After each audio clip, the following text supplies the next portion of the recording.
Rather than lads, welcome back to Cossy's Arsenal podcast. My name is Cossy. Good morning, good afternoon, good evening, wherever you are in all parts of the world. We're going to be diving into the 6 things we learned from Arsenal 2, Crystal Palace 0 at the Sellers Park.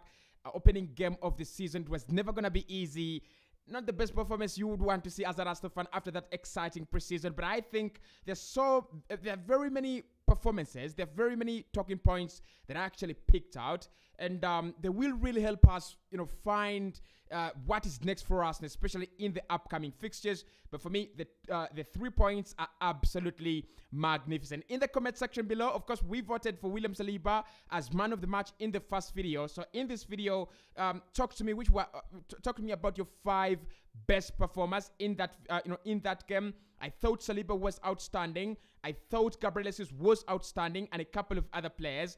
So talk to me, which were your 5 outstanding performers on our debut this season? But in the 6 things we learned, let's start off with the commitment in challenges, which I think was lacking. Now, if you remember, when we beat Chelsea 4-0 in preseason, Thomas Tuchel came out and said Arsenal's commitment in challenges, physically, emotionally, and mentally, was actually unbelievable, and we couldn't actually match it. Now, yesterday, that was a little bit lacking, and it explains why Crystal Palace in the second half had lots of possession. They had lots of amount of time on the ball, because our commitment into challenges was a little bit lacking. Now, I'm not trying to say Arsenal didn't have a good game. I think overall it was a very, very good game. The likes of William Saliba played very well, but you need to win the ball back very, very quickly. We did it in the first 15 minutes. Whenever Crystal Palace, won the ball back, we closed them down very early. We closed the passing lanes. We blocked all the passing channels, and they were absolutely suffocated. But as we grew into the game, that kind of fierce movement, that kind of fierce pressing actually died out. And I think Mikel Arteta was not very, very happy. I saw him on the touchline try to point here, and they're trying to tell the boys, you need to be closing down the spaces. You need to be closing out their players down. Before they get into our penalty area, before they cross into our own half. But we did it very well in the first 15 minutes. If we can continue doing that against the likes of City, against the likes of Liverpool, you need to be working harder than them. And one of the reasons why many people think Arsenal didn't play well yesterday is because Crystal Palace, in the end, played better and worked harder than us. And if a team works harder than you, they're always going to be the better team.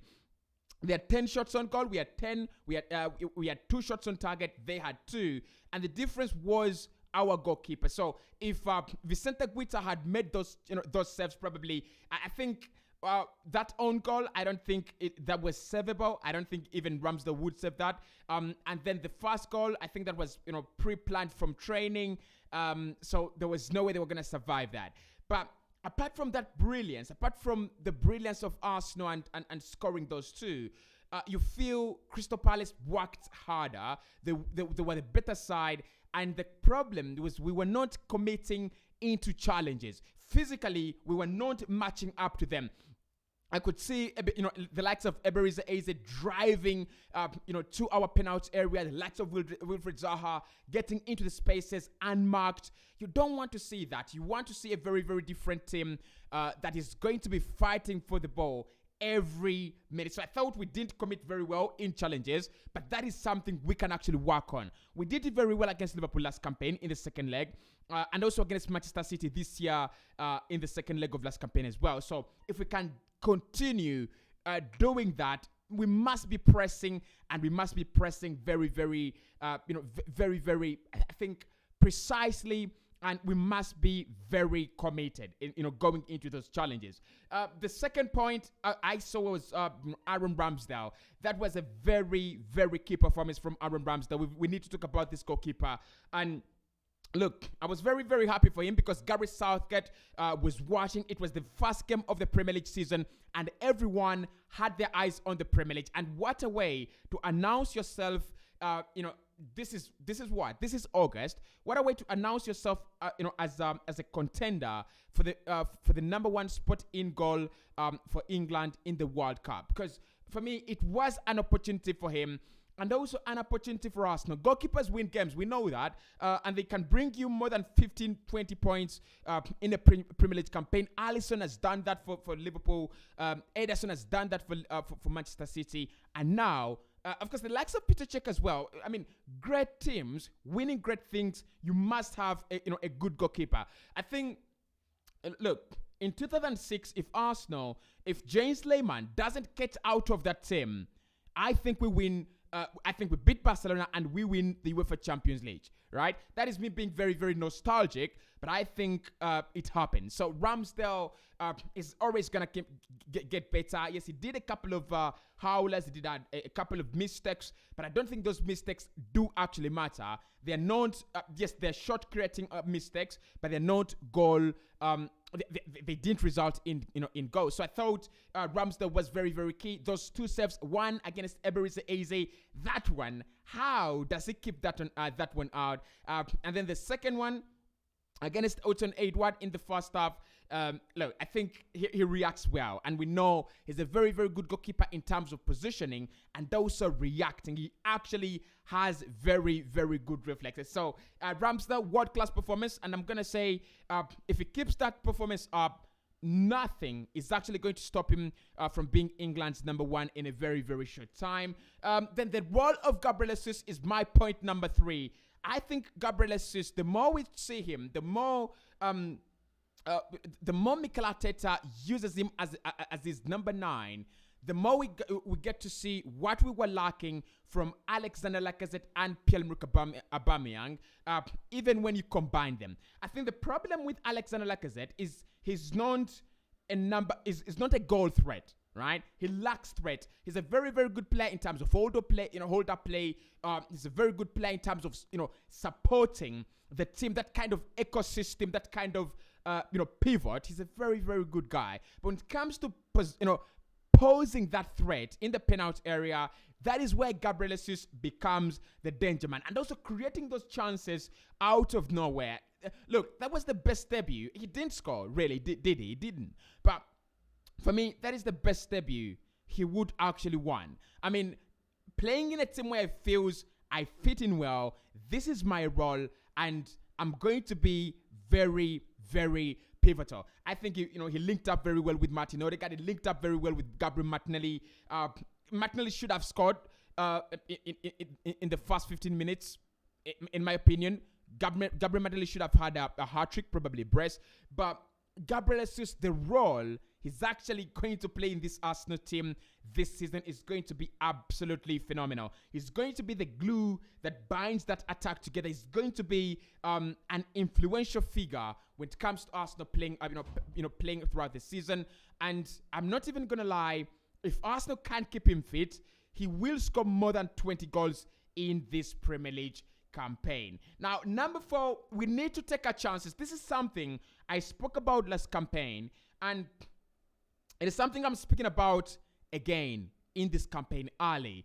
Now, the reason that's why I'm pointing out this is the Martin Odegaard chance, the Gabriel Martinelli chance. Those two chances, those should be 2 goals. The difference Manchester City and Liverpool have is they always take their chances. Those two teams will always take their chances no matter what. And if you want to compete with them, and if you want to live with them, and if you want to feel this is us competing with Liverpool and City, you must take your chances. That is, this is not a threat. I mean, many people would say, Cossy, are you threatening that we will not be scoring goals? In my opinion, we will score as many goals as the race. We will score as many goals as Arsenal can. But we need to be taking those chances. Odegaard, what is he doing there? Take that, pull the trigger. Honestly, Gabriel Martinelli in the first half, what is he doing? Why is he trying to curl that ball with his left foot? Get it on your right foot. Hit it first time just like he did, but on your right foot. Lots of space up, on the left hand side of the goalkeeper. I don't think Vicente Guita saves that. In any world. I don't think there is a goalkeeper that actually serves that in any world. I've lived in fantasy. I've lived in paradise. I don't think there is a goalkeeper in any world that actually serves that one. So we need to take our chances. We need to be the City. We need to be the Liverpool. And we need to take our chances because they do. take their chances. Number 5, the opening 15 minutes of the game is what we want to see throughout the campaign. Now, if you're an Arsenal fan and you watch this game and you've watched it back just like I'm going to, you will realize that in the first 15 minutes, Arsenal were prime Barcelona. I think we were prime Arsenal in 2004-2005. Crystal Palace suffocated. Crystal Palace ran out of ideas. Crystal Palace, I think whatever they had planned, had actually failed.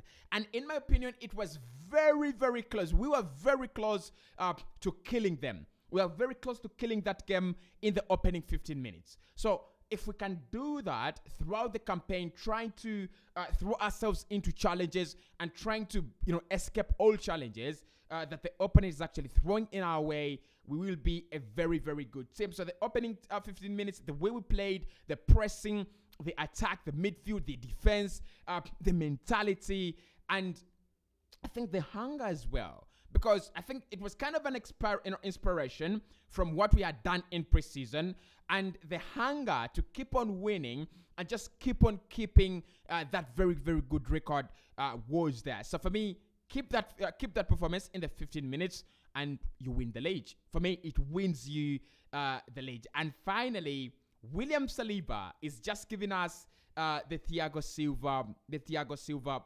experience. Now, he was by far the better player on that pitch. We need to agree. I thought Czech Dokore was a very, very good player for Crystal Palace. I thought Geoffrey Schrapp was a very, very good one as well. I thought Wilfred Zaha had a very, very outstanding night.